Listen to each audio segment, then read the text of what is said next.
పరిశుద్ధుడైన మా తండ్రి, మీ పవిత్రమైన శ్రేష్టమైన నామానికి మీ కుమారుడు మా రక్షకుడు క్రీస్తు యేసు వారి ద్వారా కృతజ్ఞతాస్తుతులు చెల్లిస్తూ ఉంటున్నాం. దేవా, ప్రేమించి మీ పిల్లల మధ్యకు క్షేమకరంగా నడిపించారు. మీ పిల్లల మధ్య మీ మాటలు చెప్పే భాగ్యాన్ని అనుగ్రహించారు. నాయన, మాకు ఇచ్చిన ఆరోగ్యాన్ని, ఆయుష్ను బట్టి మీకు వందనాలు చెల్లిస్తూ ఉంటున్నాం. మీ విలువైన మాటలు నేర్చుకునే ఈ కృప ప్రసాదించినందుకు మీకు కృతజ్ఞతాస్తుతులు చెల్లిస్తూ ఉంటున్నాం. నీ మాటల ముందు యవనములో ఉన్న నీ పిల్లలందరూ కూర్చొని ఉన్నారు. నీ మాటలు జాగ్రత్తగా ఆలకించుటకు, వింటున్న మాటలను హృదయములో భద్రపరుచుకొనగలుగుటకు మీ పిల్లలకు కావలసిన మీ పరసంబంధమైన దీవెన ప్రసాదించమని కోరుకుంటూ క్రీస్తు యేసు వారి పరిశుద్ధ నామంలో ప్రార్థన అడిగి వేడుకొనుచున్నాము తండ్రి, ఆమేన్. ప్రభువునందు మరి చేరి వచ్చినటువంటి దేవుని పిల్లలైన మీ అందరికీ, మరి ప్రత్యేకంగా ఈ కార్యక్రమం కోసం ఆహ్వానించిన మరి సహోదరుడు రాజు, ఆయన జతపని వారికి క్రీస్తు యేసు వారి శ్రేష్టమైన నామంలో నా హృదయపూర్వకమైనటువంటి శుభాభివందనాలు తెలియజేస్తూ ఉంటున్నాను.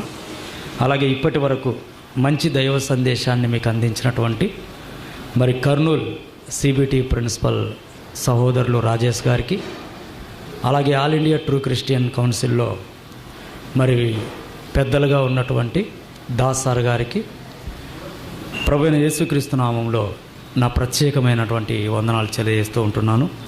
ప్రభునందు ప్రేమైన దేవుని వారలారా, మరి ఈ సమయంలో మరి మీ మధ్యకు వచ్చి దేవుడి మాటలు అందించే ఈ మంచి భాగ్యాన్ని దేవుడు నాకు ఇచ్చినందుకు దేవునికి కృతజ్ఞతాస్తుతులు చెల్లిస్తున్నాను. ఒక మాట ఏంటన్నప్పుడు, ఈరోజు మీరు ఏ విధంగా అయితే మరి ఈ హాస్టల్లో చదువుకుంటూ దేవుడి మాటలు వినడానికి కూర్చున్నారో, ఒకప్పుడు నా పరిస్థితి కూడా అదే. ఇలాంటి హాస్టల్లోనే చదువుకున్నాను. నిజంగా దేవుడు నా పట్ల చూపిన కృప ఏంటన్నప్పుడు, మరి పేదరికంలో పుట్టిన ఇలాంటి హాస్టల్లోనే నా ఉన్నత విద్యను అభ్యసించిన, మరి నాది బీటెక్ అయిపోయింది. ఇలాంటి హాస్టల్లోనే నేను కూడా బీటెక్ చేశాను. దేవుడి మాటలు ఇలాంటి హాస్టల్లో ఉండి నేర్చుకున్నాను. దేవుడు అటు ప్రభుత్వ ఉద్యోగిగా నాకు ఉద్యోగాన్ని ఇచ్చాడు. రెండవది, దానికంటే ఉన్నతంగా ప్రభు ఉద్యోగాన్ని కూడా నేను చేస్తున్నాను. అంటే అటు గవర్నమెంట్ డ్యూటీలో ఉన్నాను, ఈరోజు గాడ్స్ డ్యూటీలో కూడా ఉన్నాను. మీ మధ్య వాక్యం చెప్పాలన్నటువంటి మరి ఇన్ఫర్మేషన్ నాకు వచ్చినప్పుడు ఖచ్చితంగా మీ మధ్యకు రావాలని ఆశపడ్డాను. ఎందుకంటే మిమ్మల్ని చూస్తున్నప్పుడు నిజంగా నా స్టూడెంట్ లైఫ్ కూడా నాకు గుర్తుకొస్తుంది. ఎందరో పెద్దలు ప్రభువులో ఉన్నవారు ఇలాంటి కార్యక్రమాలు ఏర్పాటు చేసినప్పుడు నిజంగా దేవుడంటే ఎరుగని పరిస్థితుల్లో ఉన్న నేను, దేవుడి గురించి సరైన జ్ఞానం లేనప్పుడు ఇలాంటి సభలలో, ఇలాంటి మీటింగ్స్లో కూర్చొని దేవుడి కోసం ఎక్కువ నేర్చుకునే భాగ్యం దక్కింది. కనుక ప్రియులారా, యవన కాలంలో ఉంటూ మరి ఈ లోక జీవనోపాధి కోసం చదువుకుంటూ ఆ చదువుల్లోనే ప్రభువును తెలుసుకునే భాగ్యం, దేవుడికి గురించిన జ్ఞానము నేర్చుకునే ఒక భాగ్యం దేవుడు మీకు అనుగ్రహించడం మీ అదృష్టంగా మీరు భావించాలి.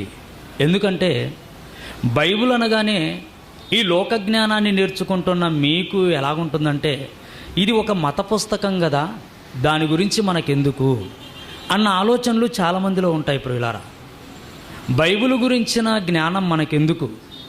ఈ వయసులో బైబిల్ నేర్చుకోవాల్సిన అవసరత ఏముంది? దేవుణ్ణి నమ్ముకోవలసిన అవసరత ఏముంది? అసలు ఇది దేవుడి కోసం బ్రతకవలసిన వయస్సా, లేదా లోకాన్ని అనుభవించవలసిన వయస్సా? ఈ రెండు ప్రశ్నలు మనం వేసుకున్నాం అనుకోండి, వెంటనే ఏ ఒక్కరి నోటి నుండి వచ్చే సమాధానం ఏంటో తెలుసా?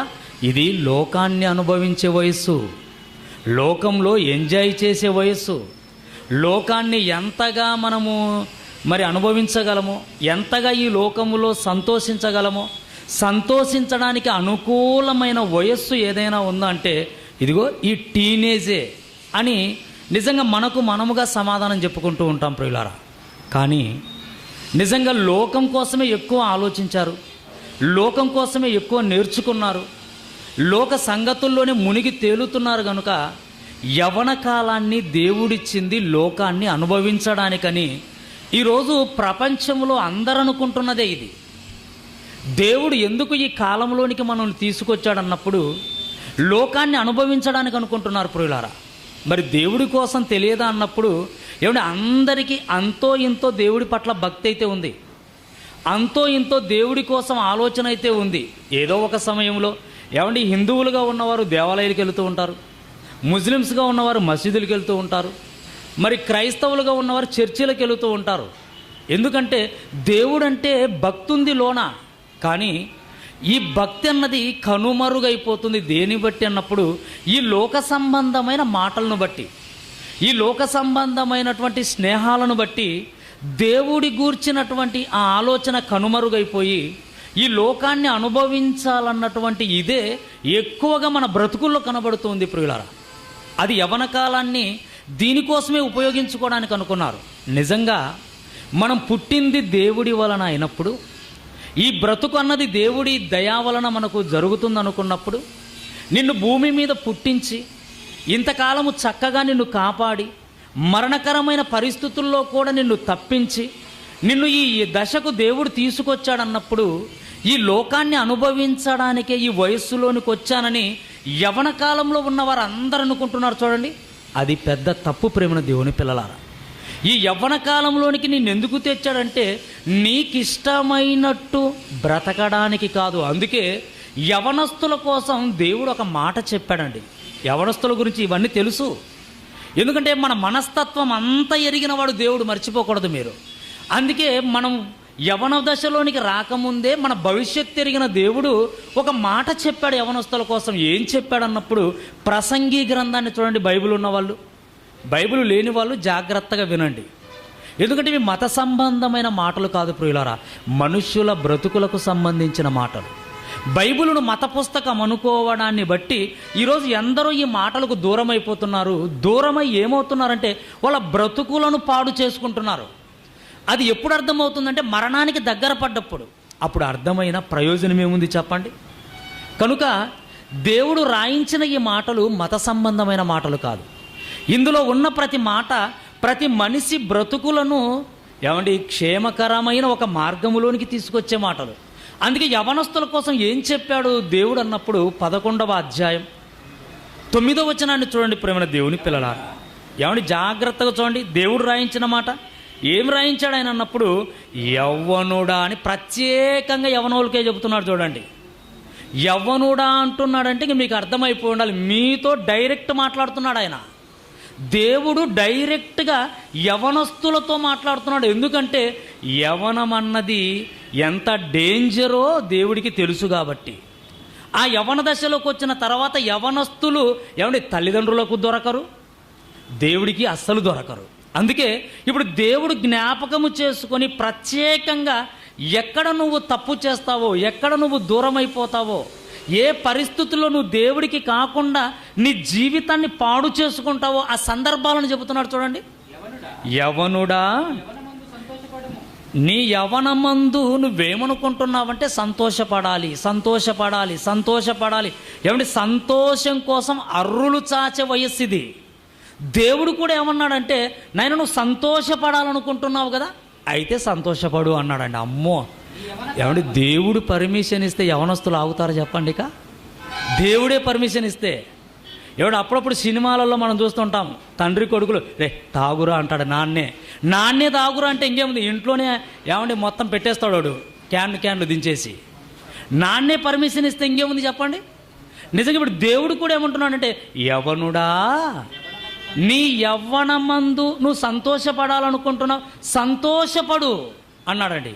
తర్వాత నీ యవ్వన కాలమందు నీ హృదయాన్ని సంతుష్టిగా ఉండనేమో. హృదయం సంతుష్టి. అందుకే కదా ఈరోజు యవనస్తులు ఏ పని చేసినా ఎందుకురా ఇవన్నీ తప్పు అన్నాం అనుకోండి, రే మన హృదయ ఆనందం కంటే ఏది మనం ఆలోచించకూడదు, మనం ఆనందించడానికి ఏది చేసినా తప్పు లేదంటున్నారు ఈరోజు. దేవుడు కూడా ఏమంటున్నాడంటే నీ హృదయాన్ని సంతుష్టిగా ఉండనిమ్ము. బా నీ కోరిక చొప్పునను నీ చూపు ఏది చూడాలనుకుంటుందంటే మనకు తెలుసు.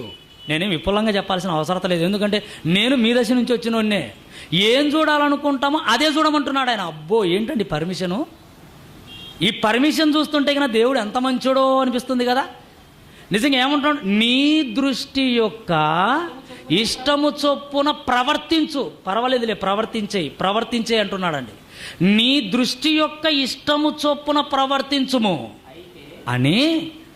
ఇవన్నీ నేను చెప్పాను గనక ఇక నేను ప్రొసీడ్ అయిపోదాం అనుకుంటే జాగ్రత్త.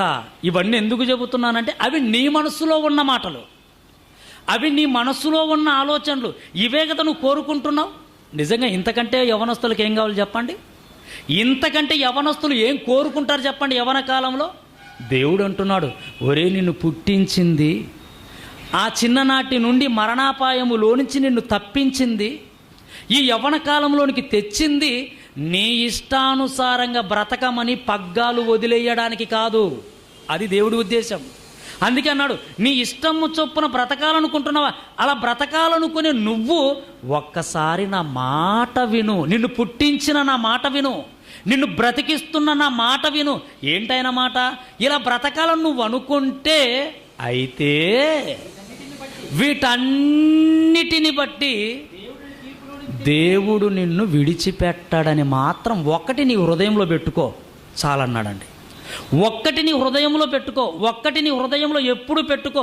నువ్వు ఏది చేస్తున్నా దేవుడు చూస్తున్నాడు, సైలెంట్గా ఉన్నాడని నువ్వు అనుకుంటున్నావు కదా, ఆ దేవుడు ఏం చేస్తాడులే అన్న ఒక ధైర్యం కూడా ఈరోజు యవనస్తుల్లో ఎక్కువగా ఉంటుంది. అస్సలు దేవుడికి భయపడని వయస్సు ఏదైనా ఉందంటే అది యవన వయస్సే. ప్రేమన దేవుని పిల్లలారా, ఎందుకంటే యవన కాలంలోనే దేవుడికి అస్సలు భయపడరు. అందుకే యవనస్తులతో ప్రత్యేకంగా చెబుతున్నాడు, నువ్వు ఏదైనా చెయ్యి, అయితే నువ్వు చేస్తున్న ప్రతి దానిని బట్టి దేవుడు నిన్ను తీర్పులోనికి తెస్తాడు.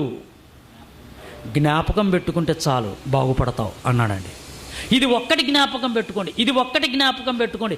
నిజంగా దేవుడు ఉన్నాడని, ఆ ఉన్న దేవుడు మనల్ని తీర్పులోనికి తెస్తాడని, ఆ ఉన్న దేవుడు మనము చేసిన ప్రతి కార్యక్రమాన్ని బట్టి ఆయన మనల్ని విడిచిపెట్టాడన్న ఒక సత్యాన్ని మీరు తెలుసుకోగలిగితే నిజంగా మనము బాగుపడతాం. ప్రేమైన దేవుని పిల్లలారా, మనం బాగుపడతాం ఎప్పుడు తెలుసా? దేవుడి మాటకు విలువిచ్చి బ్రతుకుతున్నప్పుడు. కానీ విచిత్రం ఏంటంటే ఈరోజు దేవుడి మాటకు విలువిస్తున్నా, దేవుణ్ణి నమ్ముకొని బ్రతుకుతున్నా, కొన్ని సందర్భాల్లో దేవుడి కోసం నిలవబడలేని పరిస్థితి ఉంది. ప్రేమన దేవుని పిల్లలారా, ఎందుకన్నప్పుడు ఒక భయంకరమైనటువంటి పోరాటం, ఒక భయంకరమైనటువంటి ఈ పోరాటంలో ఎన్నోసార్లు దేవుడి మాటను కూడా ప్రక్కకు నెట్టి మనం దెబ్బైపోతూ ఉంటాం. మనకు తెలుసు అదంతా, మీ పర్సనల్ ఎక్స్పీరియన్స్ అదంతా. నిజంగా ఎందుకన్నప్పుడు ఈ ప్రపంచానికి తెలియని యవనస్తులు చక్కగా తెలుసుకోవలసింది, మిగిలిన ప్రతి ఒక్కరూ నేర్చుకోవలసిన ఒక అద్భుతమైన పాఠమే ఎవరు నీ శత్రువు అన్న పాఠం. ఈరోజు సమాజానికి ఎవరి గురించి చెప్పాలన్నప్పుడు వారి శత్రువు గురించి చెప్పాలి, వారి శత్రువు గురించి చెప్పాలి. మీరు అనుకోవచ్చు, మా శత్రువు గురించి మీరేం చెప్తారండి అని. అదే అనిపిస్తుందా? మా శత్రువు గురించి మీకు ఎలా తెలుసు? ఇప్పుడు హాస్టల్లో మీరు ఉన్నారు, మీరు అందరూ ఇలా కూర్చున్నారులే కానీ మీలో మీరు శత్రువులు లేరంటారా? ఉన్నారు. ఖచ్చితంగా ఏ ఒక్కరికో పడకుండా ఉంటుంది. శత్రుత్వం అన్నది ఖచ్చితంగా ఉంటుంది. అంటే ఇప్పుడు నీ శత్రువు ఎవరో నీకు చెప్పాలనుకున్నప్పుడు నా శత్రువు గురించి ఈయనకేం తెలుసు అనుకుంటున్నారేమో. నిజంగా దేవుడు రాయించాడు ప్రియులారా, దేవుడు చెప్పనిదంటూ ఏది లేదు. అందుకే బైబిల్ను ఒక మత గ్రంథం అనుకుంటే మనిషి బ్రతుకు మారదు. అసలు బైబిల్ ఒక మహాజ్ఞాన గ్రంథం అనుకోగలిగితే, బైబిల్ మన బ్రతుకులకు సంబంధించిన ఈ లోక పుస్తకాలలో ఉన్న జ్ఞానానికి మించిన మహా సంగతులను మనకు నేర్పించిందని నువ్వు అనుకోగలిగితే నిజంగా బైబిల్ ఎంత ఉన్నతమైందో మీకు అర్థమవుతుంది. ఈ లోక జ్ఞానములో బ్రతుకు తెరువు చూపించే పుస్తకాలు మీరు చదువుకుంటున్నది ఇంతవరకు. మీరు డిగ్రీలో ఉన్నా, మీరు ఇంటర్మీడియట్లో ఉన్నా, మీరు ఇంకా పీజీలోకి వెళ్ళిపోయినా మనము నేర్చుకున్న ఈ జ్ఞానం అంతా బ్రతుకు తెరువు కోసం. ప్రేమ దేవుని పిల్లలారా, ఎందుకు ఇంత కష్టపడుతున్నారు చెప్పండి? డిగ్రీ అయిపోవాలి, ఆ తర్వాత ఒక మంచి ఏదో కోచింగ్ సెంటర్లో జాయిన్ అయిపోవాలి, ఆ కోచింగ్ తీసుకొని ఏదో ఒక మంచి ఉద్యోగాన్ని సంపాదించాలి, ఆ తర్వాత జీవితంలో సెటిల్ అయిపోవాలి, పెళ్లి చేసుకోవాలి, నాకంటూ ఒక కుటుంబం ఉండాలి, హ్యాపీగా బ్రతకాలి. ఇదే కదా మన ఆలోచన. అంటే ఈ చదువుల వెనుక ఉన్నది ఏంటన్నప్పుడు ఇదిగో లైఫ్లో సెటిల్ అయిపోవాలి, నేను ఎవరి మీద ఆధారపడకుండా ఒక మంచి స్థితిలో ఉండడానికంటే ఏమంటే జీవితాన్ని నిలవబెట్టుకోవడానికి, జీవితాన్ని చక్కగా నడిపించుకోవడానికి, బ్రతుకు తెరువు కోసమే ఈరోజు మనిషి కనిపెట్టిన పాఠాలు తప్ప ప్రేమ దేవుని పిల్లలారా మన బ్రతుకులను మార్చడానికి మాత్రం కాదు. లోక జ్ఞానము మన బ్రతుకులను మార్చడానికి కాదు, బ్రతుకు తెరువు చూపించడానికి. అందుకే ఈ బ్రతుకు తెరువు చూపించే పాఠాలు ఈరోజు సమాజాన్ని ఏం మారుస్తున్నాయి చెప్పండి. నిజంగా మనలో మాట మనం చెప్పుకుంటే ఏమండి ఈరోజు నీచ కార్యక్రమాలు ఎక్కడున్నాయంటే ఏమండి కాలేజీలలో, యూనివర్సిటీలలోనే ఉన్నాయి. నిజం ప్రేమ దేవుని పిల్లలారా, ఎక్కడ అల్లరుంది, ఎక్కడ ప్రతి నీచమైన కార్యక్రమాలు ఉన్నాయి, ఎక్కడ నిజంగా భయంకర పరిస్థితులు ఉన్నాయన్నప్పుడు ఏమండి చదువులేని పిల్లల మధ్యన, చదువుకున్న విద్యార్థుల మధ్యన ఏమండి వాళ్ళకేం తెలుసు అండి సెల్లు గురించి. చదువు రానోడికి యూట్యూబ్ తెలుసు, ఫేస్బుక్ తెలుసు, మనకు అన్నీ తెలుసు, అందులో ఏమేమి ఉన్నాయో తెలుసు, అందులోకి ఎలా వెళ్ళిపోవాలో తెలుసు. కానీ బయట చదువు రానోళ్ళ గురించి ఆలోచించండి. నువ్వు చూపిస్తే చూస్తాడు తప్ప వాడికి చూసుకునే జ్ఞానం కూడా లేదు. మనం నేర్పిస్తే నేర్చుకుంటాడు. అంటే ఎక్కడుంది ఈరోజు భయంకరమైన పరిస్థితి ఉన్నప్పుడు చదువు ఉన్నవారి దగ్గరే ఏమంటే భ్రష్టత్వం ఎక్కువగా కనబడుతుంది ప్రేమ దేవుని పిల్లలారా. అంటే ఒకప్పుడు చదువు గురించి ఏమనుకున్నారంటే చదువుకున్న వారు ఈ దేశాన్ని ఉద్ధరించేవారు అనుకున్నారు. కానీ ఈరోజు చదువుకుంటున్న వారి దగ్గర జరుగుతున్న నీచమైన ఘోరమైన కార్యక్రమాలు అన్నీ ఇన్ని కావన్నవి మీకు ప్రత్యేకంగా చెప్పవలసిన అవసరత లేదు. అంటే చదువుకొని ఏమైపోతున్నారు అన్నప్పుడు ఏమండి శరీర సంబంధంగా బాగుపడుతున్న వాళ్ళు కొందరు, పాడైపోతున్న వాళ్ళు చాలామంది ప్రేమ దేవుని పిల్లలారా. పాడైపోతున్న వాళ్ళు చాలామంది. ఏమండి కాలేజీలో ఉంటున్న నేను ఎస్వి యూనివర్సిటీలో డిగ్రీ చేశాను, మధ్యలో ఆపేశాను అది బీటెక్ వచ్చి. కానీ ఎస్వి యూనివర్సిటీలో డిగ్రీ చేసేటప్పుడు విచిత్రం ఏంటో తెలుసా, నా రూమ్మేట్స్ ఎప్పుడు తాగేవాళ్ళు. ఏంటి డిగ్రీ చేస్తున్న ఫస్ట్ ఇయర్లోనే తాగేవాళ్ళు. ఫస్ట్ ఇయర్లోనే లవ్ ఫెయిల్యూర్ అని మరీ ఎక్కువ తాగేవాడు. ఏమంటే రాత్రి నిద్రలు ఉండవండి, వాడు వామిటింగ్ చేసుకోవడం, వాడు కలవరించడం, వాడు గోల. ఎందుకు ఇదంతా అన్నప్పుడు ఏమైపోయాడు, ఇంటి దగ్గర తల్లిదండ్రులు ఎందుకు పంపించారో మర్చిపోయాడు. ఇక్కడికి వచ్చి ఏం చేస్తున్నాడు అన్నప్పుడు ఏమండి చెయ్యకూడని కార్యక్రమాలు ఒకరిద్దరు కాదు ప్రియులారా, బాగుపడుతున్నది కొంతమంది, పాడైపోతున్నది ఎక్కువ మంది. అది మీకు తెలియదా చెప్పండి. నిజంగా తల్లిదండ్రుల ఉద్దేశాలు మర్చిపోయాం. ఎందుకంటున్నప్పుడు ఈ వయస్సు అలాంటిది, మరి ఏం చేద్దాం. అందుకే దేవుడు ఏం చెప్పాలనుకున్నప్పుడు ఇదిగో ప్రపంచము ఎందుకు ఈ స్థితికి వెళ్ళిపోతుంది, మానవ సమాజం ఎందుకు తప్పటడిగేస్తుంది అన్నప్పుడు వాళ్ళను తప్పులోనికి దించే ఆ ప్రమాదకరమైన శత్రువు ఎవరో ఏమంటే దేవుడు తెలియచేయాలని ఆశపడ్డాడు. ఈరోజు సమాజంలో కూడా చాలామంది చెప్పారండి, శత్రువు గురించి మాట్లాడారు. బైబిల్లో దేవుడు కూడా శత్రువు గురించి చెప్పాడు. ఈ రెండింటిని మీరు పరిశీలించిన తర్వాత దేవుడు చెప్పింది వాస్తవమో, సమాజం చెప్పింది వాస్తవమో నిజంగా మీకు ఈజీగా అర్థమైపోతుంది ప్రేమ దేవుని పిల్లలారా. సమాజం ఏం చెప్పింది ఆలోచించండి.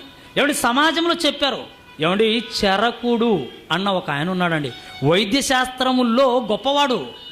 ఆయన ఏం చెప్పాడు అన్నప్పుడు మనిషికి శత్రువు ఎవరు అంటే వాళ్ళ రోగాలే వాళ్ళ శత్రువులు అన్నాడండి.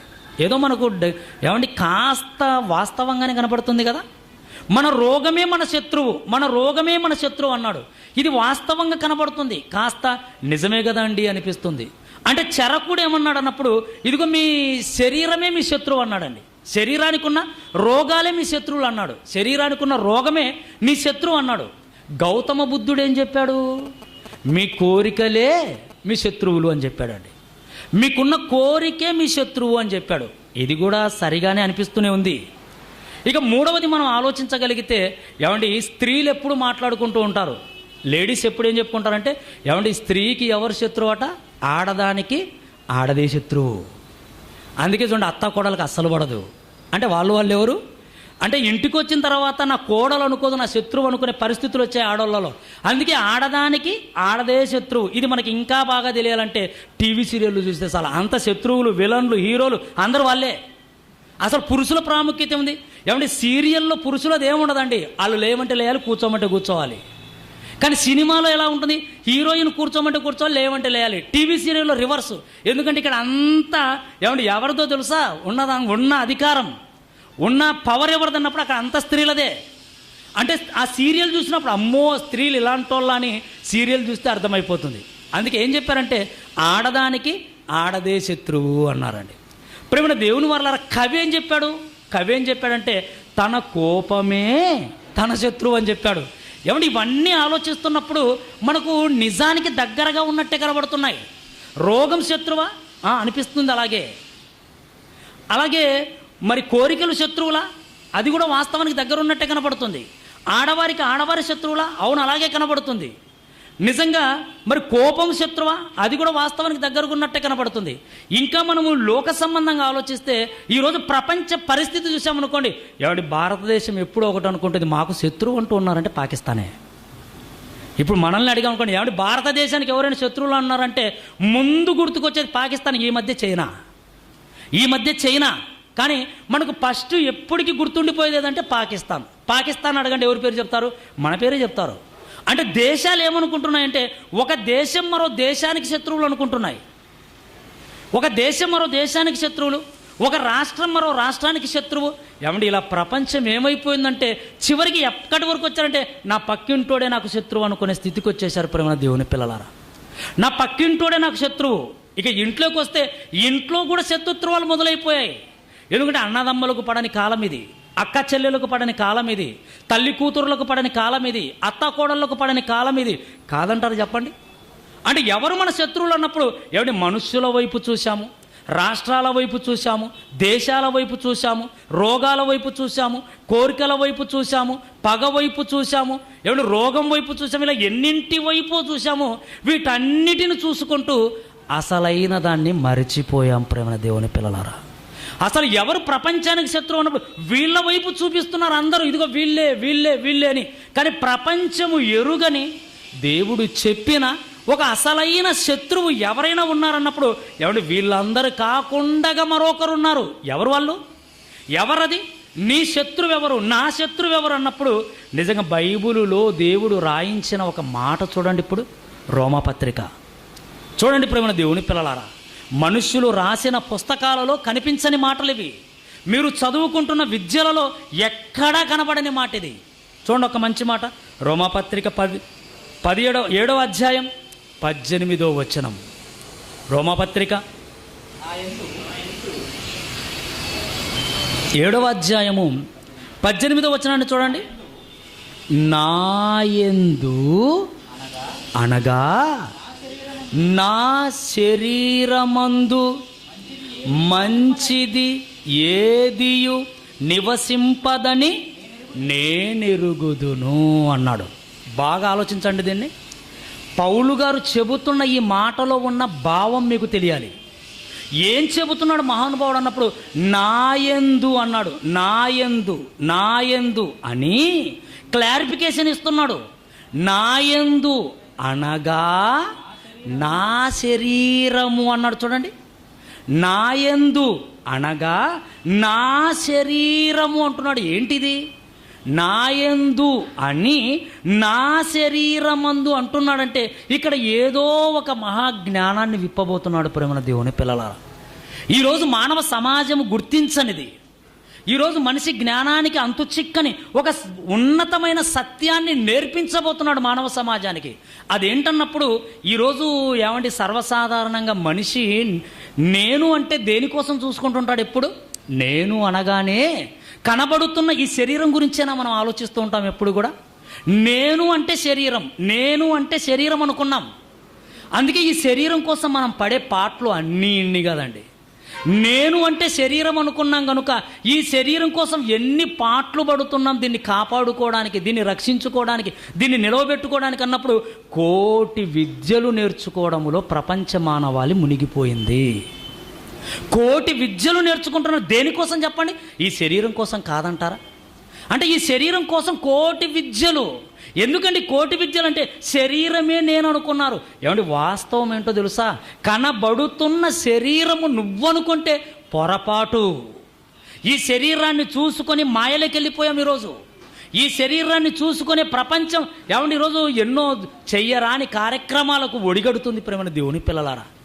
విశేషం ఏంటన్నప్పుడు కనబడుతున్న శరీరం నువ్వనుకుంటున్నావు, కానీ వాస్తవం ఏంటో తెలుసా? ఈ శరీరము నువ్వు కాదు, మరెవరు? నీది. నిజమా? ఈ శరీరము నేను కాదు, ఈ శరీరము నాది. ఎలా చెప్పగలను అన్నప్పుడు ఏమంటే నాకు ఏదైనా చిన్ని జబ్బు చేసింది అనుకోండి, నాకు కానీ మీకు కానీ, ఏదైనా జబ్బు చేసింది అనుకోండి, డాక్టర్ గారు ముందుకు వెళ్ళిపోయి ఆయన ముందు కూర్చొని ఏం మాట్లాడుతుంటాం చూడండి. ఆయన ముందు కూర్చొని మనం ఒక మాట మాట్లాడుతుంటాం, డాక్టర్ గారు నా ఒంట్లో బాగులేదు అంటామండి. అందరం అనే మాట ఇదే. ఏమంటాం? నా ఒంట్లో బాగులేదు. నా ఒళ్ళు అన్న పదం కనపడుతుంది చూడండి. నా ఒళ్ళు అంటున్నాను. అంటే ఈ శరీరం గురించి నేనేం మాట్లాడుతున్నాను? నాది ఈ శరీరం అంటున్నాను. శరీరము నాదా. అందుకే నా చెయ్యి అంటాను నేను. నా చెయ్యి, నా కన్ను, నా తల, నా కడుపు, ఇదే కదండి మనం మాట్లాడేది. టోటల్గా నా శరీరము అంటాను నేను. ఈ శరీరం ఎవరిది? నాది. ఉదాహరణకి ఏమంటే సెల్ ఫోన్ గురించి నేను మాట్లాడేటప్పుడు నా సెల్ ఫోన్ అంటాను, సెల్ ఫోన్ నాది అంటాను. ఇదిగో బైబిలును చూపించేటప్పుడు బైబిలు నాది అంటాను. లేదా ఒక విలువైన వస్తువును, ఒక బండిని చూపించేటప్పుడు ఈ బండి నాదండి, ఈ ఇల్లు నాదండి అని మాట్లాడతాం. ఇవన్నీ నావి అంటున్నాం. మనకు అర్థమైపోయింది, ఎందుకంటే నేను డబ్బు పెట్టి కొన్నాను కనుక. ఇప్పుడు ఈ శరీరం గురించి కూడా నేను ఏమంటున్నానంటే ఈ శరీరం కూడా నాదే అంటున్నాను. శరీరము నాదా, బైబిలు నాదంటే అర్థం ఉంది, సెల్ ఫోన్ నాదంటే అర్థం ఉంది, బండి నాది అంటే అర్థం ఉంది. ఏంటి శరీరము కూడా నాది అంటున్నానేంటి? ఈ శరీరము నాది, ఈ శరీరము నాది, నేను కాదు. ఇది నాది, కొద్ది కాలము నాతో ఉంటుంది, ఆ తర్వాత దీన్ని విడిచిపెట్టి నేను వెళ్ళిపోతాను అంటామండి మనం. నేను వెళ్ళిపోవాలండి ఎప్పుడైనా అని మాట్లాడుకుంటాం. మనం ఉండవలసిన వారం కాదు, వెళ్ళిపోవలసిన వారం, దేహాన్ని విడిచిపెట్టవలసిన వారం అంటున్నామంటే నువ్వెవరు అన్నప్పుడు నువ్వెవరో తెలుసా? నువ్వెవరన్నప్పుడు కనబడుతున్న శరీరానివి కాదు, కనబడుతున్న శరీరములో ఉన్న ఒక మహాశక్తివి నువ్వు ఒక మహాశక్తివి. ఎక్కడున్నావు? శరీరములో ఉన్నావు. శరీరములో ఉన్నావు నువ్వు. ఈ శరీరములో ఉండి శరీరాన్ని బ్రతికిస్తున్నావు. ఒకరోజు ఈ దేవుడిచ్చిన ఆయుష్కాలాన్ని ముగించుకొని ఈ శరీరాన్ని విడిచిపెట్టి నువ్వు వెళ్ళిపోతావు. నిజమా? నిజం ప్రేమన దేవుని పిల్లలారా. అందుకే ఎవరైనా మరణించినప్పుడు అక్కడికి వెళితే మనం వినే మాటలు ఎలా ఉంటాయి చెప్పండి? కావలసిన వారందరూ ఏం మాట్లాడుతుంటారంటే ఏమండి ఈయన వెళ్ళిపోయాడండి అంటుంటారు. ఆయన వెళ్ళిపోయాడు, మనకిక లేడు, మనకిక రాడు. ఇవేనండి మాట్లాడేది. భార్య కానీ, భర్త కానీ, పిల్లలు కానీ, బంధువులు కానీ చనిపోయిన వ్యక్తి గురించి ఏం చెబుతుంటారు? మనకిక లేడు, మనకిక రాడు, వెళ్ళిపోయాడు అంటుంటారు. అంటే వెళ్ళిపోయాడా? అవును, వెళ్ళిపోయాడు. లేడా మన దగ్గర? లేడిక. ఎక్కడికి వెళ్ళిపోయాడు అన్నప్పుడు పైకి చూపెడుతూ ఉంటారు. ఏమంటే అలా వెళ్ళిపోయాడని పైకి చూస్తున్నప్పుడు నిజంగా మనకు ఎప్పుడు అనుమానం రాలేదండి? వెళ్ళిపోయాడని పైకి చూస్తున్నారు, ఉన్న ఆయన్నేమో మంచం మీదే పరుండబెట్టారు. ఈ దేహాన్ని మంచం మీద పరుండబెట్టి ఒక గుడ్డ కప్పేసి పూలదండలేసి ఆయన పక్కన కూర్చొని వెళ్ళిపోయావా అని ఏడుస్తుంటారు. అప్పుడు మనమేమనుకోవాలి? మరి మంచం మీద ఉన్నది ఎవరు అని మనం ఏడవాలి. ఇప్పుడు మంచం మీద ఎవరు ఉన్నది? అవే కళ్ళు, అదే మొహం, అవే చేతులు, అవే కాళ్ళు, బాడీ అంతా మంచం మీదనే పండబెట్టి వెళ్ళిపోయావా అంటున్నావు. ఇక్కడున్నది ఎవరండి అన్నాం అనుకోండి, అప్పుడు నిజం చెబుతారండి ఎవరైనా. అక్కడ నిజం చెప్తారు. ఏమని? ఇక్కడ ఉన్నది ఆయన కాదండి అని మళ్ళీ ఏడుస్తారు. మరెవరు? ఇది ఆయన శవం. ఆయన శవమా ఇది? మరి ఆయనేడి? ఆయన వెళ్ళిపోయాడు అంటున్నారండి.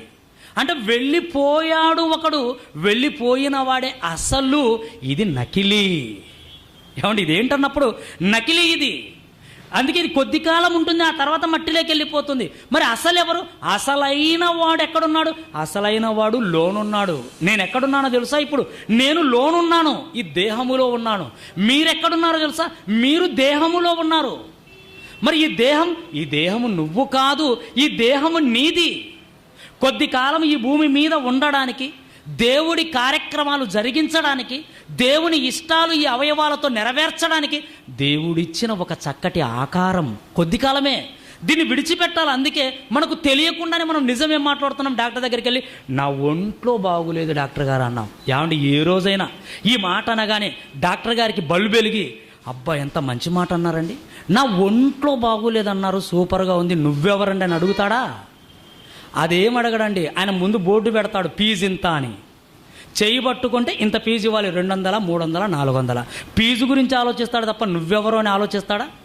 నా ఒంట్లో బాగోలేదన్నప్పుడు నువ్వెవరండి, నా వాళ్ళు అంటున్నావు, నా శరీరం అంటున్నావు, ఇంతకీ నువ్వెవరని ఏ డాక్టర్ అడగాడు. ఎందుకు అడగడంటే ఎవరైనా ఆయనకు నేర్పించలేదు, ఆయన విద్యలో ఆయనకు నేర్పించలేదు ఈ సత్యాన్ని, అందుకే పట్టించుకోడు. అంటే ఇప్పుడు మనకి ఏమర్థమైందంటే నేను వేరు, నా శరీరము వేరు. నేనెక్కడున్నాను? నేను శరీరములో ఉన్నాను. ఇది నా శరీరం. నేను వెళ్ళిపోతాను ఒకరోజు. అందుకే మరణించినప్పుడు ఆయన వెళ్ళిపోయాడని ఏడుస్తున్నప్పుడు మీకు అర్థమైపోవాలి, నేను అని పిలువబడే ఒక మహాశక్తి వెళ్ళిపోయింది శరీరాన్ని విడిచిపెట్టి. నేను ఉన్నప్పుడు శరీరం, నేను వెళ్ళిపోయిన తర్వాత శవం.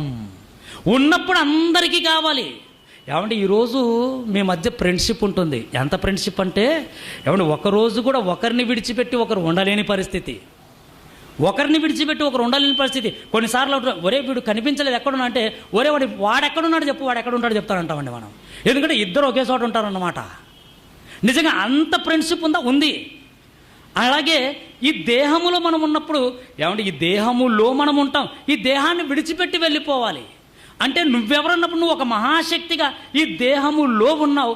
ఒకరోజు దేహాన్ని విడిచిపెట్టి వెళ్ళిపోతావు. అంటే ఈ శరీరము వేరు, నువ్వు వేరు. ఎవరు చెప్పారు ఈ మాట అన్నప్పుడు? ఏమంటే ఈ శక్తి ఎవరో, ఈ దేహం ఏంటో, దీని గురించినటువంటి వాస్తవాన్ని యేసుక్రీస్తు వారు ప్రపంచానికి చెప్పారు. ప్రియులారా, మతం చెప్పలేదు ఆయన. శరీరములో బ్రతికి ఉన్న ప్రతి మనిషికి అవసరమైన జ్ఞానం, మనుష్యుల మనోనేత్రాలను వెలిగించే జ్ఞానం, మనిషిని దేవుడి వైపు ఆలోచింపజేసే జ్ఞానం, వారి బ్రతుకులను భూమి మీద సరిచేసే జ్ఞానం ఏం చెప్పాడు మహనీయుడు అన్నప్పుడు యోహాను గారు రాసిన సువార్త. 6వ అధ్యాయం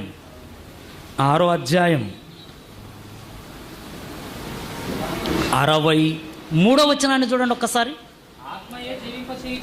యేసుక్రీస్తు వారు చెబుతున్న మాట, ఆత్మయే జీవింపజేయుచున్నది, శరీరము కేవలము నిష్ప్రయోజనము అన్నాడండి.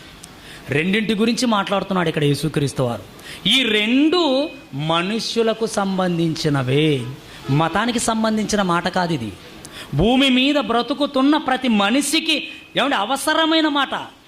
ఏవా రెండు అన్నప్పుడు ఒకటి ఆత్మ అన్నాడు, రెండు శరీరము అన్నాడు. చూడండి, ఒకటి ఆత్మ, రెండు శరీరం. ఈ రెండింటిలో ఏది గొప్పదో చెబుతున్నాడు, ఏది పనికి రానిదో కూడా చెబుతున్నాడు. ఏది గొప్పదన్నాడు? ఆత్మయే జీవింపజేయుచున్నది. అంటే ఈరోజు నువ్వు శరీరములో జీవిస్తున్నావంటే ఈ శరీరాన్ని జీవింపజేయుచున్నదేదో తెలుసా? నువ్వు 24 గంటలు శరీరాన్ని చూసుకుంటావు. తెల్లారితే అద్దం ముందు, సాయంత్రం అయితే అద్దం ముందు, మధ్యాహ్నం అద్దం ముందు, ఏమంటే ఈవినింగ్ అయితే మొత్తం సర్టిప్పి కళ్ళలు చూసుకోవడం ఏటో మరి మనకు అర్థం కాలేదు. అంటే శరీరమే మాయలోకి వెళ్ళిపోయాం మనం. శరీరం మీద ఉంటున్నంత శ్రద్ధ ఈ శరీరాన్ని బ్రతికిస్తున్న ఆత్మ మీద ఎవరికి ఉంది చెప్పండి? ఆత్మ గురించి నేర్పించిన పాఠాలు ఎక్కడున్నాయి చెప్పండి? ఏమంటే ఎందుకు పాడుగాదు చెప్పండి? ఈరోజు యవ్వన కాలం ఎందుకు పాడుగారు చెప్పండి? యవ్వనస్తులు ఏమంటే ముందే శరీర సుఖాల కోసం ఆరాటపడుతున్న వీళ్ళకి శరీరానికి సంబంధించిన మాటలు చెప్పితే ఏమంటే ఇంకెవరు పట్టుకుంటారు చెప్పండి? అందుకే శరీరం కంటే గొప్పదేదో నేర్పించాలి యవ్వన కాలంలో. నువ్వు శరీరం గొప్పదనుకున్నావయ్యా, నువ్వు శరీరం గొప్పదనుకున్నావు, అందుకే దేవుణ్ణి ప్రక్కన పెట్టావు. అందుకే శరీర సుఖాల కోసం వెంటాడుతున్నావు. మరి దానికోసమే నీ జీవితకాలాన్నంతా విడిచిపెట్టేశావు. కానీ దేవుడు ఇప్పుడు నీకు ఏం నేర్పాలనుకున్నాడంటే, నాయనా శరీరంలో ఉన్న మీరు ఒకటి తెలుసుకోండి, ఆత్మయే జీవింపజేయుచున్నది. ఎవరాత్మ? ఈ శరీరములో ఉందే ఒక మహాశక్తి అని చెబుతున్నామే, ఆ మహాశక్తి ఎవరో కాదు, అదే ఆత్మ. ప్రస్తుతం నేను ఎక్కడున్నానన్నప్పుడు నా శరీరములో ఉన్నాను ఒక శక్తిగా, ఆ శక్తి ఆత్మ. అంటే ఇప్పుడు నువ్వెవరు అన్నప్పుడు నీవు ఆత్మవు. ఆత్మవైన నువ్వు నీ శరీరములో నువ్వు ఉన్నావు కనుకనే నీ శరీరం బ్రతికి బట్టగడుతుంది. నువ్వు ఉన్నావు కనుకనే, ఆత్మగా నువ్వు ఉన్నావు కనుక ఈ శరీరం ఎన్ని వయలుపోతుంది. ప్రేమ దేవుని పిల్లలారా, నువ్వు వెళ్ళిపోతే శరీరం మట్టికెళ్ళిపోవాలి. అందుకే ఏమన్నాడు యేసుక్రీస్తు వారు? వాస్తవం తెలుసుకోమంటున్నాడు. ఆత్మయే జీవింపజేయుచున్నది. ఆత్మ వెళ్ళిపోతే నువ్వు ధరించుకున్న శరీరం, ఇదే సర్వస్వం అనుకుంటున్న నీ దేహం ఏమైపోతుందో తెలుసా? అది కేవలము నిష్ప్రయోజనం. కేవలం నిష్ప్రయోజనం అంటే బొత్తిగా పనికిరాదు. బొత్తిగా పనికిరాని దాన్ని ఎక్కడేస్తాం చెప్పండి? డస్ట్బిన్లో వేస్తాం. బొత్తిగా పనికిరాని దాన్ని డస్ట్బిన్లో వేస్తాం. మరి ఈ దేహం కూడా ఆత్మవైన నువ్వు వెళ్ళిపోతే ఈ దేహం కూడా ఎలాంటిదంటే బొత్తిగా పనికిరానిది. అందుకే దీనికి పెద్ద డస్ట్బిన్ ఏర్పాటు చేసాం ఊరి చివరిలో, శ్మశానం. ఏమంటే ఊరి మధ్యలో పాత వేసుకుంటాం ఎవరినన్నా? అమ్మో, ఊరి మధ్య వద్దు, మా ఇంటి పక్కన అసలు వద్దు. మరి ఎక్కడ ఉండాలి? ఊరికి చివర. ఏమిటి పనికిరానివన్నీ పడేసేది ఎక్కడ చెప్పండి? ఇప్పుడు మున్సిపాలిటీ వాళ్ళు ఊర్లో ఉన్నవన్నీ పనికిరానివన్నీ ఎత్తుకొని తీరా ఎక్కడికి తీసుకెళ్ళి వదిలేస్తారు వాటిని? ఊరి చివర. మనం పోయిన తర్వాత, ఆత్మగా నువ్వు శరీరాన్ని విడిచిపెట్టిన తర్వాత నీ దేహాన్ని కూడా ఎక్కడ పెట్టాలి? చివరిగా ఊరి చివరే. అంటే యేసుప్రభు వారు అన్న మాట ఎంత వాస్తవం ప్రియులారా. ఆత్మయే జీవింపజేయుచున్నది, శరీరము కేవలం నిష్ప్రయోజనం అన్నాడు. అంటే మీకు ఎందుకు ఈ మాటలు చెప్పానన్నప్పుడు, మీరు అనగా ఎవరో తెలుసా? ఆత్మ. నేను అంటే ఎవరో తెలుసా? ఆత్మ. నేను ఆత్మగా నా దేహంలో ఉన్నాను. ఏమండి, దీన్ని మీరు మనస్సులో పెట్టుకొని మరలా ఒక్కసారి రోమాపత్రికలోకి రండి. పౌలు గారు ఏం చెబుతున్నారో ఒక్కసారి రండి. 7వ అధ్యాయం 18వ వచనం. ఏమంటే జాగ్రత్తగా ఆలోచించాలి. ఇప్పుడు మీరు ఆలోచించండి, మీకు బాగా అర్థమైపోతుంది. పౌలు గారు ఒక మాట అంటున్నారు, నాయందు అన్నాడండి. నాయందు అంటే నేనంటే ఎవరు? ఆత్మ. నేనంటే ఎవరు? ఆత్మ. ఇప్పుడు చెబుతున్నాడు ఆయన, నాయందు అన్నాడు. అంటే ఆత్మయందు అని మీరు అనుకుంటారని, ఆత్మ గురించి మీరు ఆలోచిస్తారని. నాయన, నాయందు అంటే ఆత్మయందు కాదు నాయన, ఆత్మయందు కాదు. ఆత్మ చాలా మంచిది, ఆత్మ చాలా గొప్పది. ఆత్మకున్న ఆలోచనలు, ఆత్మ మనస్సు, అమ్మో అది చాలా విలువైనవి. ఎందుకంటే ఆత్మ ఎక్కడ నుండి వచ్చిందో తెలుసా? సాక్షాత్తు దేవుడిలో నుండి వచ్చింది. నీలో ఉన్న ఆత్మ, నాలో ఉన్న ఆత్మ, ఇది ఎక్కడ నుండి వచ్చిందన్నప్పుడు దేవుడి యొద్ద నుండి వచ్చింది. మరి దేహం ఎక్కడ నుండి వచ్చింది? వాక్యంలో దేవుడు రాయించిన మాట, మట్టిలో నుండి వచ్చింది. ఒక్కసారి ఆ మాట చూడండి. ప్రసంగి గ్రంథం 12వ అధ్యాయం 7వ వచనం.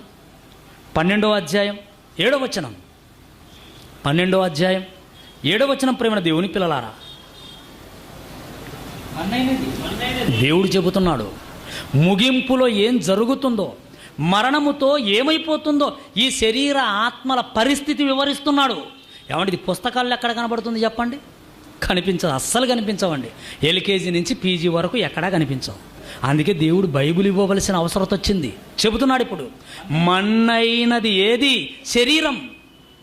నీ శరీరం ఏమైపోతుందంటే వెనుకటి వలనే మరలా భూమికి చేరిపోతుందంటే, ఈ దేహాన్ని దేవుడు నీకు ఇచ్చింది మట్టిలో నుండి. అంటే ప్రారంభ మనిషిని మట్టితో చేశాడు, ఆ తర్వాత పద్ధతులు మార్చాడు.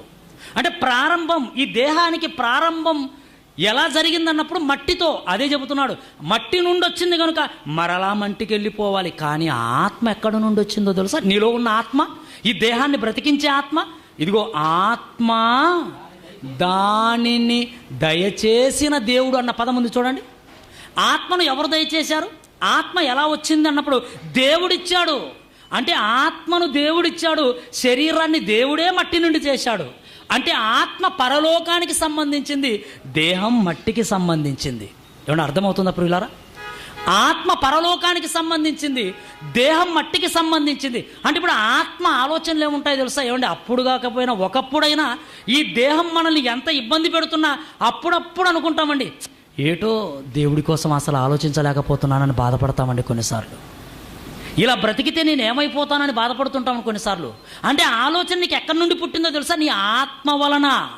అంటే ఆత్మ ఎప్పుడు మనలో ఒక మాట చెబుతూ ఉంటుంది, మన మనస్సాక్షితో నీకు ఒకటి చెప్పిస్తుంటుంది. ఏమని? నేను పరలోకము నుండి వచ్చాను, నేను పరలోకానికి వెళ్ళిపోవాలి, నేను పరలోకములో నుండి వచ్చాను, దేవుడి యొద్ద నుండి వచ్చాను, దేవుడి దగ్గరికి వెళ్ళిపోవాలి. ఏమంటే నేను దేవుడి దగ్గరికి వెళ్ళిపోవాలంటే నువ్వు భూమి మీద దేవుడి కోసం బ్రతకాలి, నువ్వు భూమి మీద దేవుడి ఆలోచనలో చొప్పున బ్రతకాలి, నువ్వు మంచిగా బ్రతకాలని ఆత్మ ఎప్పుడు మనతో చెబుతూనే ఉంటుంది. ఎందుకంటే అది పరలోకములో నుండి వచ్చింది, పరలోకానికి వెళ్ళాలనుకుంటూ ఉంటుంది. కానీ శరీరం ప్రేమ దేవుని పిల్లలారా మట్టి నుండి వచ్చింది. ఇది ఎప్పుడూ నీకు దేవుడి గురించి అస్సలు చెప్పదు. ఎందుకు? మట్టి నుండి వచ్చింది, మట్టిలోకి వెళ్ళి నిద్రపోతుంది. మట్టి నుండి వచ్చింది, మట్టిలో శాశ్వతంగా పండుకుంటుంది. అందుకే ఇది దేవుడి గురించిన మాటలు చెప్పదండి. శరీరం దేవుడు అంటే అస్సలు గిట్టదు. ఇప్పుడు మీలో కూడా కొంతమందికి అనుకుంటాం చిక్కుకుపోయినట్టున్నామని. నిజంగా అది చెప్పండి, అనవసరంగా దొరికిపోయాం రా, ఇప్పుడు లేచిపోతే ఎవరేమనుకుంటారో. శరీరం చెబుతుంది మీకు అనవసరంగా దొరికిపోయాం. ఏంటి మాటలని అనిపిస్తూ ఉంటుంది. ఎవరంటున్నారు ఆ మాట అన్నప్పుడు? మీ శరీరం. ఎందుకంటే శరీరం దేవుడి గురించి అస్సలు ఆలోచించదండి. శరీరం పరలోకం కోసం అస్సలు ఆలోచించదు. ఇది ఎంతవరకు ఏం ఆలోచిస్తుందంటే ఈ భూమి మీద ఏమి తిందుమా, ఏమి త్రాగుదుమా, ఏమి అనుభవించుదుమా, ఎలా సుఖించుదుమా, ఎలా సంతోషించుదుమా, చివరికి మట్టికి వెళ్ళిపోతే ఏముందిలే. ఇదేనండి శరీరం ఆలోచించేది. అందుకే నిజంగా దేవుడు ఏమి రాయించాడన్నప్పుడు, నీవు అనగా ఆత్మ, ఈ ఆత్మ పరలోకం నుండి వచ్చింది, అది పరలోకానికి వెళ్ళాలని ఎప్పుడు నీ తలుపు తడుతూనే ఉంటుంది, నీకెప్పుడు ఆలోచన తెప్పిస్తూనే ఉంటుంది. ఇలా బ్రతికితే నువ్వేమైపోతావని అప్పుడప్పుడు మనల్ని ప్రశ్నిస్తుంది. కానీ శరీరము ఈ ప్రశ్నలన్నిటిని సమాధి చేసి తన ఇష్టాన్ని నెరవేర్చుకోవడానికి యవ్వన కాలాన్ని పాడు చేసింది ప్రేమ దేవుని పిల్లలారా. కనుక ఇప్పుడు మీరు ఆలోచించండి, పౌలు గారు ఏమన్నారు, నా యందు అంటే ఆత్మ యందు అనుకునేరు. ఆత్మ చాలా మంచిది, ఆత్మ పరలోకం వెళ్ళాలని అనుకునేది, కానీ ఆత్మ మంచిదే. మరి ఎవరు చెడ్డవారు చెప్పాడు చూడండి, నా యందు అనగా నా శరీరం ముందు చూశారు. నా శరీరం అమ్మో నాదనుకున్నానే కానీ దీనికంటే దుర్మార్గమైంది మరొకటి లేదన్నాడండి పౌలు గారు. ఇది నాది అని నేను భ్రమపడుతున్నాను, దీనికోసం దేనికైనా సిద్ధపడుతున్నాను, దీని సుఖాల కోసం, దీని సంతోషాల కోసం ఏమైనా చేయడానికి వెనకాడడం లేదు, ఏమైనా అవసరమైతే ఎదుటివాడిని చంపడానికి కూడా వెనుకాడని సమాజం ప్రేమ దేవుని పిల్లలారా. దేనికోసం? దీని సుఖాల కోసం, దీని సుఖాల కోసం. ఏమంటే ఈ వార్తాపత్రికలు మీరు చూస్తుంటారు కదండి, అక్రమ సంబంధాల మధ్య మరణిస్తున్న వారి గురించి మీరు ఆలోచిస్తే, ఎందుకంటే ఈయన చంపాడంటే వాళ్ళిద్దరికి మధ్యలో వీడు అడ్డుగా ఉన్నాడట. ఏమంటే ఏటిది ఆలోచించండి, వాళ్ళిద్దరికి మధ్యలో ఈయన అడ్డుగా ఉన్నాడు. అడ్డుగా ఉన్నది ఎవరు? భర్తే. ఏమండి భర్తనే లేపేసిందా భార్య? బా ఎంత మంచి ఇల్లాలండి, ఎంత మంచి ఇల్లాలు.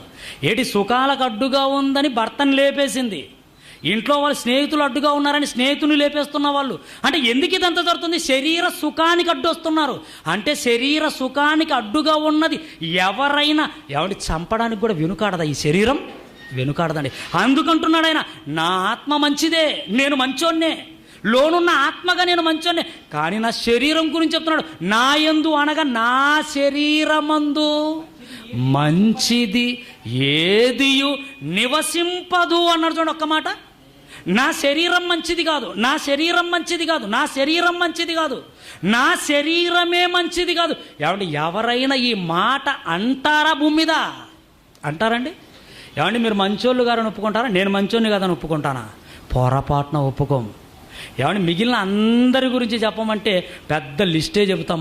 మన గురించి ఒక్కటి కూడా చెప్పుకోమండి. మన గురించి ఒక్కటి చెప్పుకోం. మనం ఏదో పుణ్యాత్ముల వలె మాట్లాడుకుంటాం, పక్కన వాళ్ళందరూ పెద్ద పాపాత్ముల్లా ఆలోచిస్తూ ఉంటాం. నిజంగా పౌలు గారు చెబుతున్నారు, దేవుడు రాయించాడు, ప్రతి మనిషి శరీరం ఎలాంటిదో నువ్వు చెప్పుకోవు గనుక నీ శరీర రహస్యాన్ని దేవుడు బయట పెట్టాడు. నీ శరీరం ఎలాంటిదో చెప్పమంటారా? మీరు చెప్పరు కానీ నేను చెబుతాను, అది మంచిది కాదు అన్నాడండి. నిజంగా నా శరీరం మంచిది కాదు, మరి మీ శరీరాలు మీవి మంచివి కావు. పౌలు గారు అంటున్నారు, దేవుడి కోసం ప్రాణత్యాగం చేసిన మహనీయుడు, దేవుడి కోసం జీవితాన్ని అంకితం చేసిన మహనీయుడు అంటున్నాడు, నా శరీరం కూడా మంచిది కాదు. అంటే నా శరీరం మంచిది కాదు అంటే కంప్లైంట్ ఎవరి మీద వెళ్ళిపోతుంది ఆలోచించండి. ఇప్పుడు ఎవరి గురించి? ఆత్మగా ఉన్న నువ్వు ఎవరి మీద కంప్లైంట్ చేయగలుగుతున్నావు అన్నప్పుడు, ఇదిగో దేవుడు చెబుతున్నాడు, ఆత్మ మంచిదే, శరీరమే మంచిది కాదు. ఎందుకు మంచిది కాదు? ఎందుకు మంచిది కాదు చెబుతున్నాడు, కింద చదవండి. ఈ శరీరం ఎలాంటిదంటే మేలైనది చెయ్యవలెనను కోరిక నాకు, మేలైనది చెయ్యవలననే కోరిక నాకు కలుగుచున్నది అంటే ఆత్మగా నేను ఏమనుకుంటున్నా అంటే మంచిగా బ్రతకాలి, మేలైనవి చెయ్యాలి, దేవుడి కోసం బ్రతకాలి, బైబిల్ చదవాలి, ప్రార్థన చేసుకోవాలి, వాక్యంలో ఎదగాలి, సమాజంలో కొందరినైనా దేవుడి వైపు మళ్ళించాలి. ఏమండి నిజంగా ప్రభువులో ఎదుగుతున్న మీకు ఎన్నిసార్లు అనిపించటం లేదు చెప్పండి? మీలో ఉన్నారు, విశ్వాసులు ఉన్నారు, మీలో ఏమనిపిస్తుంది? ఇదే, నేను మంచిగా బ్రతకాలి, అవసరమైతే నా స్నేహితుడిని కూడా ఈ దారిలోకి తెచ్చుకోవాలి. ఎందుకంటే మరణం తర్వాత ఉండే ఆ భయంకరమైన శిక్షలోనికి వెళ్ళిపోకూడదు మేము. అందుకే భూమి మీద నా దేవుడికి ఇష్టమైనట్టు బ్రతకాలని ఎన్నో సార్లు అనుకుంటున్నాం. బ్రతకాలి బ్రతకాలి బ్రతకాలి ఈ ఆలోచన మీలో ఉంటుంది. కానీ ఏమన్నాడు వెంటనే? దానిని చేద్దామనుకుంటే నా వలన కావటం లేదు. ఎవరు అడ్డుపడుతున్నారు? నా శరీరం అడ్డుపడుతుంది. మేలైనది చెయ్యాలనుకుంటున్నాను, కానీ దాన్ని చేయుట నా వలన కావటం లేదు. అంటే నిన్నెవరు అడ్డగించుకుంటున్నారు, నిన్నెవరు ఇబ్బంది పెడుతున్నారు? దేవుడి కోసం బ్రతకకుండా, మేలైనవి చెయ్యకుండా, చెడుకు దూరంగా ఉండకుండా నిన్ను అడ్డగించుకుంటున్నది ఎవరన్నప్పుడు నీ శరీరమే. చెప్పేశాడండి, నీ శరీరం. కిందికి చదవండి అలాగే. ఇంకా నేను చెయ్యగోరు మేలు చెయ్యక, చెయ్యగోరని కీడే చేస్తున్నాను. చెయ్యగోరని కీడు అది వద్దనుకుంటున్నాను, కానీ చెయ్యలేకపోతున్నాను. అది చెయ్యకూడదనుకుంటున్నాను, చెయ్యడానికే వెళ్ళిపోతున్నాను. ఎవరండి నిన్ను లాక్కెళ్ళిపోతున్నారు? ఎవరు నిన్ను పాడు చేస్తున్నది? నువ్వు అనుకుంటావు ఇదిగో ఈడితో స్నేహం కలిగినప్పటి నుంచేనండి ఈడేనండి ఇలా మార్చేశాడంట. తప్పు. నీ స్నేహితుని మీద రుద్దొద్దు నువ్వు.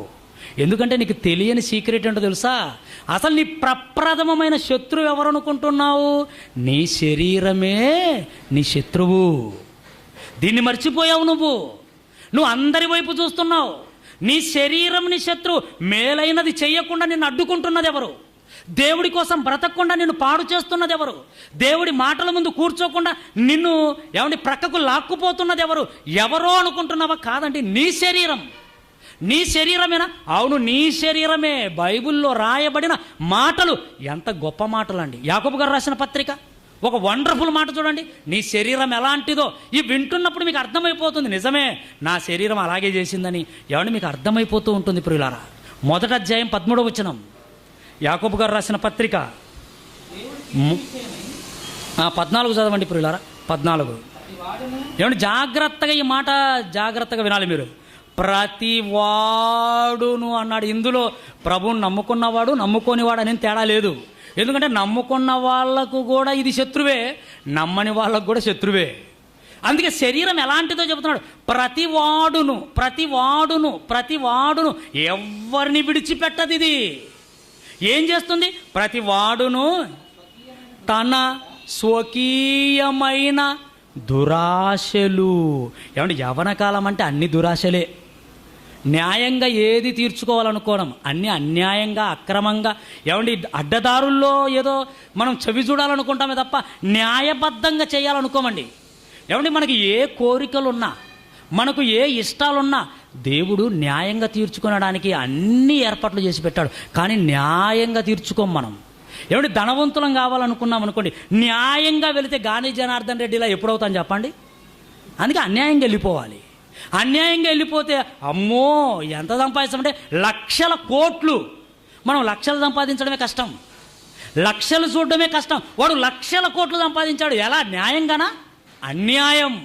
అంటే ఏమైపోయింది? వాడి శరీరం వాడిని తప్పు మార్గంలోకి నెట్టేసింది. ఇప్పుడు దేవుడు అంటున్నాడు, ప్రతి వాడును తన స్వకీయమైన దురాశలు. ఎవరి దురాశలు? స్వకీయమైన అంటే నీ శరీరానికి దురాశలు ఉన్నాయి. నీ శరీరానికి ఉన్న దురాశలు, నీకున్నటువంటి కొన్ని అత్యాశలు ఏం చేస్తున్నాయో తెలుసా? ఏం చేస్తున్నాయి? ప్రతివాడును తన స్వకీయమైన దురాశల చేత ఈడ్వబడుతున్నాడు. నిజంగా అది చెప్పండి. ఇప్పుడు నీ దురాశలు నిన్ను ఈడ్చుకొని పోతున్నాయి. నువ్వు ఒక చోట ఉండాలన్నా ఉండలేవు. శరీరం లే లే లే లేపి నిన్ను ఈడ్చుకొని పోతుంది. అంత భయంకరమైంది ఇది, అంత భయంకరమైంది. ఎవరండి చెప్పారు ఈ శరీరం కోసము? ఎవరు చెప్పారు చెప్పండి? నిన్ను ఈడ్చుకుపోతుంది. నీ దురాశల చేత నిన్ను ఈడ్చుకుపోతుంది, ఈడ్చుకెళ్ళిపోతుంది. మనం అనుకుంటాం వాడు పాడు చేశాడు, వీడు పాడు చేశాడు. కాదు, నీ శరీరమే నిన్ను ఈడ్చుకెళ్తుంది. అప్పుడప్పుడు అంటాం ఏటోనండి చెవి లాగేస్తుందట. ఎక్కడికి? చెవి ఒక్కటి లాగుతుంది అనుకున్నావు? చెవి లాగితేనే శరీరం అంతా పోతుంది. మీకు అర్థం కాలేదు. కొంతమందికి చెవి లాగుతుంది, కొంతమందికి కన్ను లాగుతుంది, కొంతమందికి కాలు లాగుతుంది, కొంతమందికి చేతులు లాగుతాయి, కొంతమందికి ఒళ్ళే లాగుతుంది. కాదంటారు చెప్పండి? మొత్తానికి లాగి ఏం చేస్తుంది? నిన్ను ఈడ్చుకుపోతుంది. ఎక్కడికి? తప్పు చేయడానికి. అంటే నిన్ను దేవుడి కోసం బ్రతకకుండా, మంచివాడిగా ఉండకుండా, నీ ద్వారా దుర్మార్గమైన పనులు, నీ ద్వారా దేవుడికి అసహ్యమైన కార్యక్రమాలు, నీ ద్వారా ఒక చెడును జరిగించడానికి ఎవరు నిన్ను ప్రోత్సహిస్తున్నది? ఎవరో అనుకున్నావు? నీ శరీరమే. అందుకే ప్రేమ దేవుని పిల్లలారా, నా శరీరము మంచిది కాదన్నాడు పౌలు గారు. అంటే నా శరీరం మంచిది కాదు, ఇది డేంజర్. ఇది ఏం చేస్తుంది? దేవుడి కోసం బ్రతకనివ్వదు, మేలు చెయ్యనివ్వదు. ఇదిగో నన్ను ఈడ్చుకుపోతుంది చెయ్యరాని పనులు చేయడానికి. ఏమండి, నిజంగా ఈరోజు మీరు సుమారు ఒక 60 మంది కూర్చున్నారు. మీరు గొప్పోళ్ళే. మీ శరీరాలను దేవుడి కోసం అలా నిలవబెట్టారు. నిజంగా మీరు చాలా సాహసమే చేశారు ప్రేమ దేవుని పిల్లలారా. ఏమండి, దేవుడి మాటలు కనుక 60 మంది కూర్చున్నారు. ఒకవేళ వార్డెన్ గారి పర్మిషన్ ఇచ్చి ఒకరోజు రికార్డ్ డ్యాన్స్ పెట్టుకుని ఎంజాయ్ చేయండి అన్నాడు అనుకోండి, అబ్బో! ఏమండి, మీ కాలేజ్ స్టూడెంట్స్ అంతా రారు ఇక్కడికి? ఈ హాస్టల్ సరిపోతుందా? డ్యాన్సు అందులో అమ్మాయిలు తెచ్చుకున్నాం అనుకోండి, ఏ చిలకరుటిపేట నుంచో. ఏమండి, ఇంకా అసలు అందులో యూత్కి ఇలాంటి అంటే ఏమండి, ఇలాంటి హాస్టళ్ళు సరిపోతాయా? అన్ని శరీరాలు ఇక్కడే ఉంటాయి, అన్ని శరీరాలు ఇక్కడే. ఎందుకు?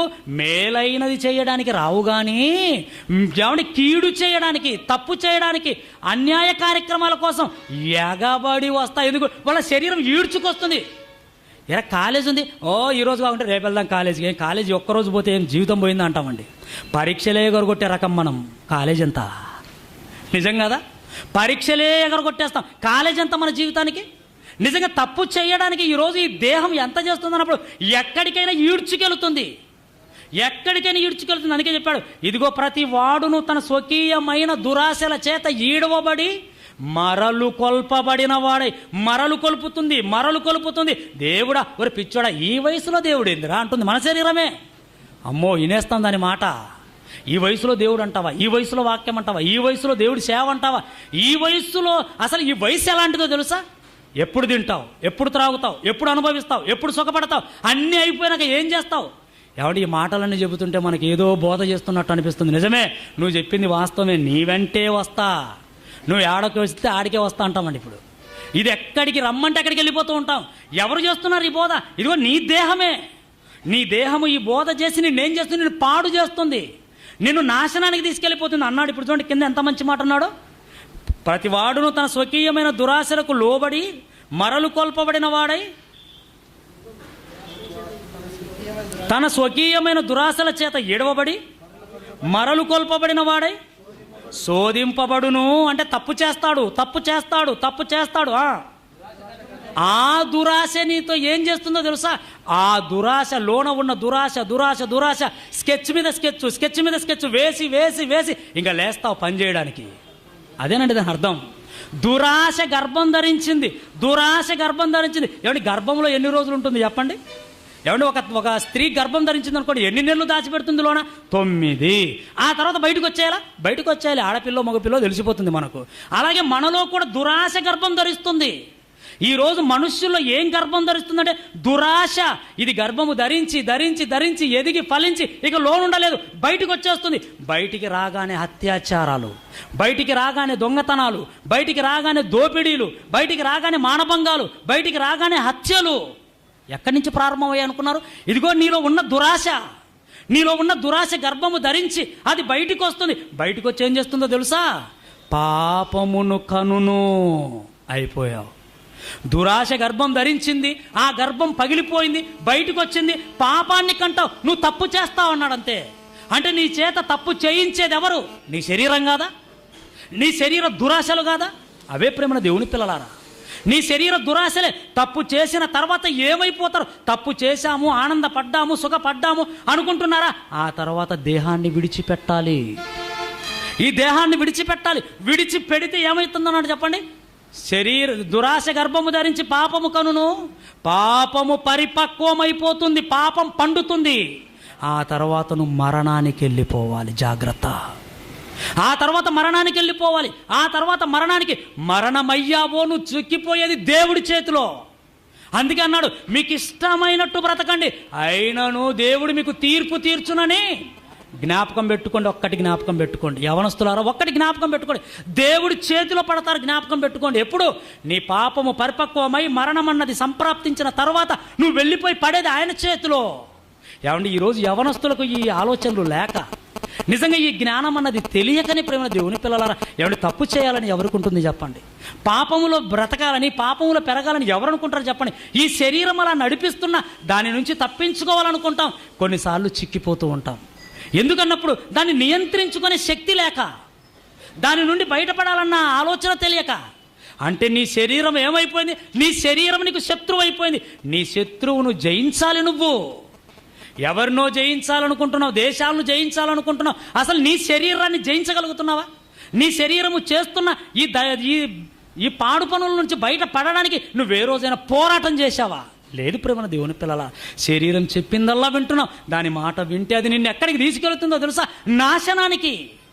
అందుకే ఏం చేయాలి మరి? నీ శరీరము ఏం చెబుతుందో అది వినడం కాదు. గలతీలకు రాసిన పత్రిక ముగించుకుందాం. గలతీలకు రాసిన పత్రిక ఆకలి అవుతూ ఉంటుంది మీకు కూడా. చూద్దాం. గలతీలకు రాసిన పత్రిక 5వ అధ్యాయం 16వ వచనం నుంచి చూడండి ప్రియులారా. ఇదిగో ఇప్పుడు భక్తుడు చెబుతున్నాడు. ఏ భక్తుడైతే ఈ శరీరం మంచిది కాదన్నాడో పౌలు మహనీయుడు, అదే భక్తుడు చెబుతున్నాడు ఆ శరీరము నుండి నువ్వు ఎలా తప్పించుకోవాలో, నీ శరీరాన్ని ఎలా నువ్వు జయించాలో, నీ శరీరము చేస్తున్న ఈ పాపపు పనులకు, ఈ దురాశలకు ఎలా నువ్వు అడ్డుకట్ట వెయ్యాలో, నువ్వు దేవుడి కోసం బ్రతకడానికి ఎలా నువ్వు ఈ పోరాటంలో జయించాలో మహనీయుడు మనకు కొన్ని సూత్రాలు చెబుతున్నాడు. ఎవడి మ్యాథ్స్ సూత్రాలు కాదు, ఫిజిక్స్ సూత్రాలు కాదు, బ్రతుకు సూత్రాలు, బ్రతుకు ఫార్ములాస్ అండి ఇవన్నీ. ఏం చెబుతున్నారు చూడండి. నేను చెప్పునదేమనగా, ప్రియులారా మీ శరీరం చెబుతున్న మాట వినకండి అయ్యా. మీరు మీ శరీరం మంచిది కాదు. అది మీకు చెప్పే ప్రతి మాట మిమ్మల్ని ముంచే మాట. మునిగిన తర్వాత ఏమండి నువ్వు బాధపడితే ఏముంది చెప్పండి. అందుకే ముందుగా చెబుతున్నాడు, నువ్వేం చేయాలన్నప్పుడు ఆత్మానుసారముగా నడుచుకోండి. ప్లీజ్ మీ ఆత్మానుసారంగా నడుచుకోండి. మీ ఆత్మ ఏం చెబుతుంది? నేను పరలోకం నుండి వచ్చానని చెబుతుంది. నేను పరలోకం వెళ్ళిపోవాలని చెబుతుంది. నేను దేవుడి వద్ద నుండి వచ్చానని చెబుతుంది. నేను దేవుడి దగ్గర ఉండాలి. అమ్మో శాశ్వత కాలం నేను ఉంటాను, నాకు మరణం లేదు. మట్టిలో నుండి వచ్చిన దేహం మట్టి అయిపోతుందేమో, కానీ దేవుడి వద్ద నుండి వచ్చిన ఆత్మకు మరణము లేదు. మరణము లేని ఆత్మ కలకాలం నా దేవుడితో సుఖపడాలి. సుఖమన్నది భూమి మీద కాదయ్యా, సుఖమన్నది శరీరములో కాదు, సుఖమన్నది ఉన్నది పరలోకములో. ఆ పరలోక సుఖము ఎంత ఉన్నతమైనదో మరిపింపజేసి ఏమండి క్షణికాలమైన ఈ సుఖాల కోసం నిన్ను బలిపశువును చేస్తుంది దేహం. అందుకే చెబుతున్నాడు ఆత్మానుసారంగా నడుచుకోండి, అప్పుడు మీరు శరీర ఇచ్ఛలను నెరవేర్చరు అన్నాడు. చూడండి, మీ శరీర ఇచ్ఛలకు, మీ శరీర కోరికలకు మీరు అడ్డుకట్టు వేయాలనుకున్నారా? అయితే ఆత్మజ్ఞానానికి లోబడండి. అది ఎక్కడుంది? అది బైబిల్లో ఉంది, అది యేసు మాటల్లో ఉంది. ఆయన మాటలు నీ బ్రతుకును నిజంగా ఒక ఉన్నతమైన వ్యక్తిగా తీర్చిదిద్దుతాయి. ఆయన మాటలు ఏ తప్పు చేయకుండా నీకు అడ్డుకట్టు వేయగలుగుతాయి. ఆయన మాటలు నిన్ను మహనీయుడిగా మార్చగలుగుతాయి. అందుకే మీరు ఏం చేయమంటున్నాడు? శరీర ఇచ్ఛలను నెరవేర్చకుండా ఉండాలంటే మీరు ఆత్మ సంబంధమైన మాటలకు లోబడండి. తర్వాత మాట చూడండి, ఎందుకు ఈ మాట చెప్తున్నాడు? శరీరము ఆత్మకును, ఆత్మ శరీరమునకును ఒకదానికి ఒకటి ఎలాగున్నాయి? విరోధం. అంటే ఆత్మవైన నీకు శత్రువు ఎవరు? ఇప్పుడు చెప్పండి, ఎవరు నీ శత్రువు? పక్కోడు అనుకున్నావా? కాదు ప్రియులారా, పక్కోడు కాదు. వాడిని క్షమిస్తే స్నేహితుడు అయిపోతాడు, క్షమించగలిగితే స్నేహితుడు అవుతాడు. పగ పెంచుకుంటేనే నువ్వు శత్రువు అనుకుంటున్నావు. ఒక్కసారి దేవుడి ప్రేమలోనికి వచ్చి క్షమించు, ఏమండి ఏ శత్రువు అయినా కరిగిపోతాడు ప్రియులారా. ఆ క్షమ అన్నది లేకపోవడం వల్లనే వీళ్ళని శత్రువులు అనుకున్నావు. కానీ నిజంగా నీ శత్రువు ఎవరన్నప్పుడు నీ శరీరం. అదే చెప్పాడు, ఆత్మ శరీరమునకును శరీరము ఆత్మకును ఒకదానికి ఒకటి విరోధం. అంటే ఎవరు నీ విరోధి, ఎవరు నీ శత్రువు? నీ శరీరమే నీ శత్రువు. ఆ శరీరాన్ని అడ్డుకట్ట వేయగలవా? ఆ శరీరాన్ని, దాని దురాశలను నువ్వు అడ్డుకట్ట వేయగలవా? ఆ శరీరపు ఇచ్ఛలను నువ్వు ఆత్మచేత జయించగలవా? దేవుడి కోసం నిలవబడగలవా? మంచిని పెంచగలవా? సమాజంలో మంచిని స్థాపించడానికి సిద్ధపడగలవా?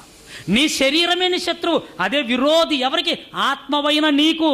చెప్పాడు చూడండి, మళ్ళీ కింది మాట ఏమంటున్నాడు? ఇవి ఒకదానికొకటి వ్యతిరేకముగా ఉన్నాయి. ఎలాగున్నాయట ఆత్మ శరీరం? వ్యతిరేకం, వ్యతిరేకం, వ్యతిరేకం. అంటే ఆత్మ ఏం ఆలోచిస్తుంది? దేవుడి కోసం బ్రతకాలని. శరీరం వ్యతిరేకం. దేవుడు ఎక్కడున్నాడు అంటుందండి శరీరం. లోన ఆత్మ దేవుడి కోసం బ్రతకాలనుకుంటే పైన శరీరం వ్యతిరేకం. దేవుడు ఎక్కడున్నాడు? దేవుడి కోసం బ్రతుకుదామన్న ఆలోచన ఆత్మది. దేవుడిని పక్కన పెట్టి నా శరీర సుఖాల కోసం చూడని చెప్పేది శరీరం. దేవుడి భక్తిలో ఉండాలనుకుంటున్నది ఆత్మ. భక్తి లేదు, పాడు లేదు, లోకంలో అనుభవించమని చెప్పేది శరీరం. వ్యతిరేకం ప్రేమన దేవుని పిల్లలారా. అందుకే నీ శరీరం నీ శత్రువు. అందుకే ఇలా ప్రతి మనిషిని దేవుడికి కాకుండా, దేవుడి కోసం బ్రతకకుండా, మంచిగా జీవించకుండా, దేవుడంటేనే భయం లేని వారిగా మార్చి శరీరము దురాశలను నెరవేర్చుకుంటూ ప్రతి మనిషి చేత పాపము చేయించి ఏమండి మరణానికి దగ్గర పడుతున్నదే మన దేహం. అందుకే ఇదంతా అర్థం చేసుకున్న మహనీయుడు ఏమండి ఏమన్నాడు తెలుసా? నిజంగా మీరు ఆశ్చర్యపోయే మాట.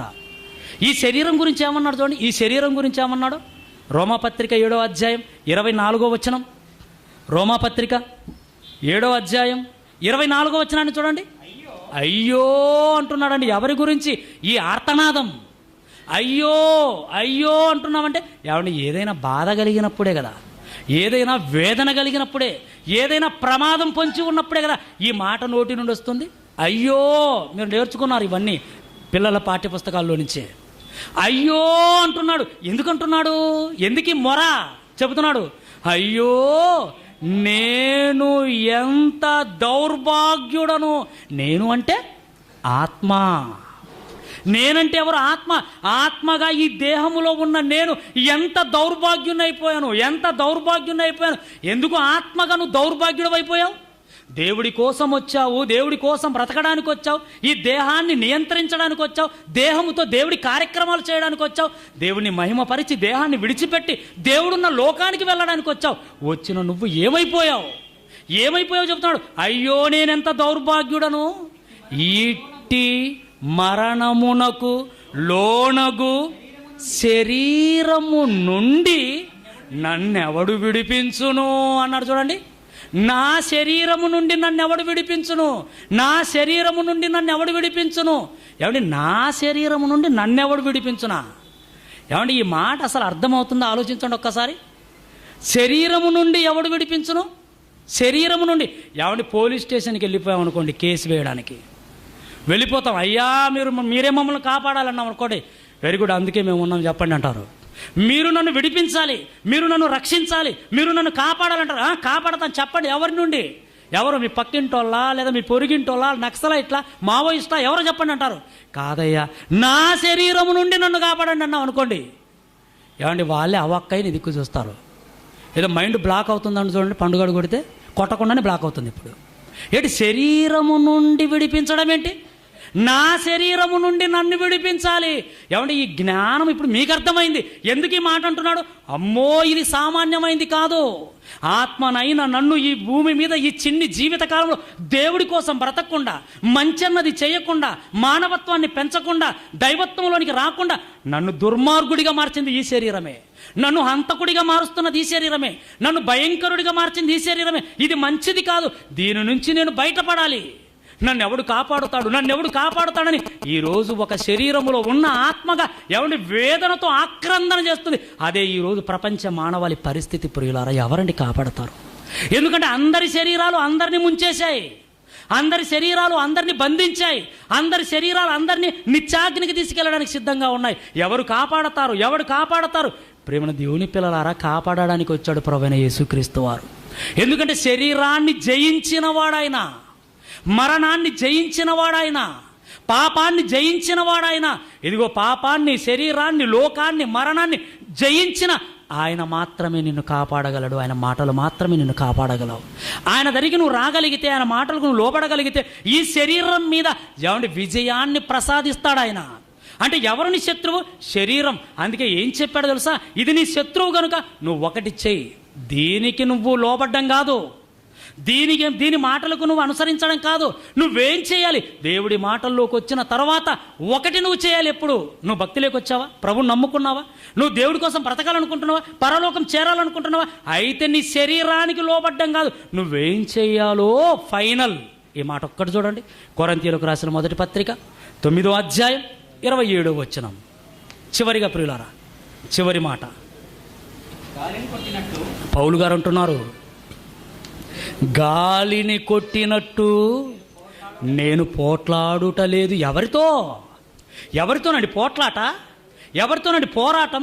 ఎవరితో యుద్ధం? చెబుతున్నాడు చూడండి. గాలిని కొట్టినట్టు నేను పోట్లాడుటలేదు, కానీ ఒకవేళ ఇతరులకు ప్రకటించిన తరువాత నేనే, అంటే నా శరీరమే నన్ను భ్రష్టత్వంలోనికి లాక్కెళ్ళిపోతుందేమో అని నా శరీరాన్ని నలుగగొట్టి దానిని లోపరచుకొనుచున్నాను. శరీర ఆశలకు ఈయన లోబడ్డాడా? శరీరాన్ని నలుగగొట్టి లోపరుచుకున్నాడా? ఇది నీకు దేవుడు అర్థమైతే చెయ్యవలసింది. ఇది పరలోకం కావాలనుకునే నీ బ్రతుకులో ప్రారంభం కావలసింది. ఏం చెప్తున్నాడు? నా శరీరమును నలుగగొట్టి దాన్ని లోబరుచుకున్నాను. లోబరుచుకోగలవా? ఈరోజు యవనస్తులే శరీరాన్ని లోబరుచుకుంటే ఎక్కడండి అల్లర్లు, ఎక్కడండి హత్యలు, ఎక్కడండి మానభంగాలు, ఎక్కడండి దోపిడీలు? ఏమంటే ఈరోజు జరుగుతున్న దొంగతనాలు ఎవరు చేస్తున్నారంటే అంతా ఏమండి హైటెక్లో బీటెక్ విద్యార్థులు చేస్తున్నారు. ఏంటి బీటెక్కా? ఈ టెక్నాలజీ అందుకే నేర్చుకున్నావా? ఏమన్నా నిజంగా చూడండి, నిజంగా వింటున్నప్పుడు ఎటెళ్ళిపోతుంది ఈ సమాజం? చదువుకున్న వాళ్ళు దేశానికి ఏదో ఉద్ధరిస్తారని ప్రభుత్వాలు ఆశ పెట్టుకున్నాయి. నేటి బాలలే రేపు పౌరులని, ఈ పౌరులే దేశాన్ని ఉద్ధరిస్తారని ఒకవైపు సమాజం అంతా ఏమండి పిల్లల మీద గగ్గోళ్ళు పెట్టి మాట్లాడుతుంటే ఏమైపోతుంది సమాజం? శరీర ఆశలకు లోబడిపోయి విచ్చలవిడి జీవితానికి అలవాటు పడి ఏమండి ధనమన్నది న్యాయంగా సంపాదించుకోవడం చేతగాక ఏమండి దారి దోపిడీలకు ఈరోజు నిలయంగా మారింది యవనస్తులు కాదా? వాళ్ళే ప్రియులారా. మళ్ళీ ఈ చదువు లేని వాళ్ళంటే వాళ్ళకి ఇంత టెక్నాలజీ ఎక్కడ ఉంటుంది? బాగా చదువుకున్నాడు, సాఫ్ట్వేర్ చేశాడు, ఎవరికి దొరకకుండా సాఫ్ట్గా తప్పించుకుంటాడు, హత్య చేసి కూడా. అందుకే సాఫ్ట్వేరు. ఇవన్నీ ఎందుకంటే ఎవరికి దొరకకుండా.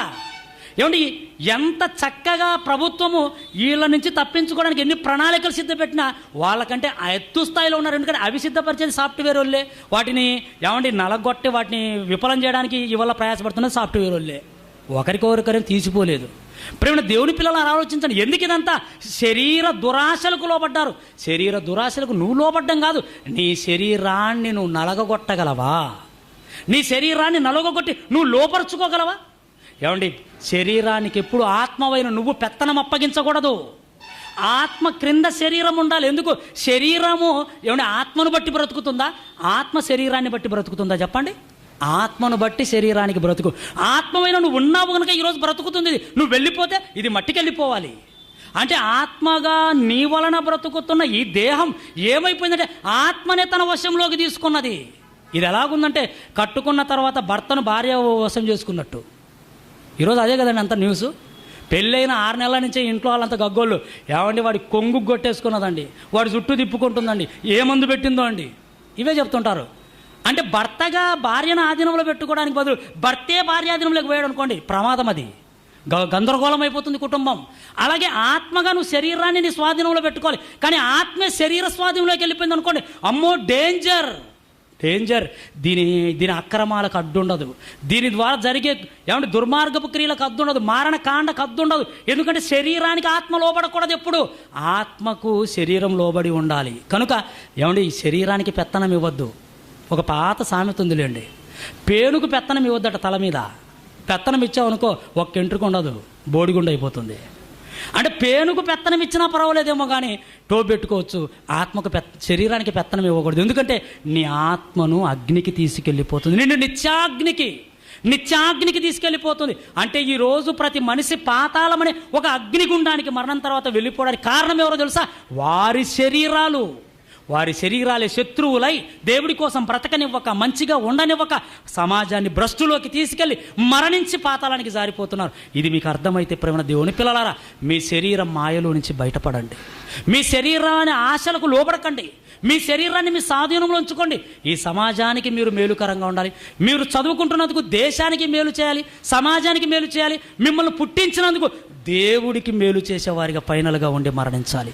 అలాంటి ఉన్నతమైన భాగ్యం మీకు దొరకాలంటే మీ శత్రువు ఎవరో మీకు అర్థమైంది. ఎవరు మీ శత్రువు అన్నప్పుడు ఏమండి రోగాలు కాదు, కోరికలు కాదు, ఏమండి కోపం కాదు, పక్కింటోళ్ళు కాదు, దేశాలు కాదు, మన శరీరమే మన శత్రువు.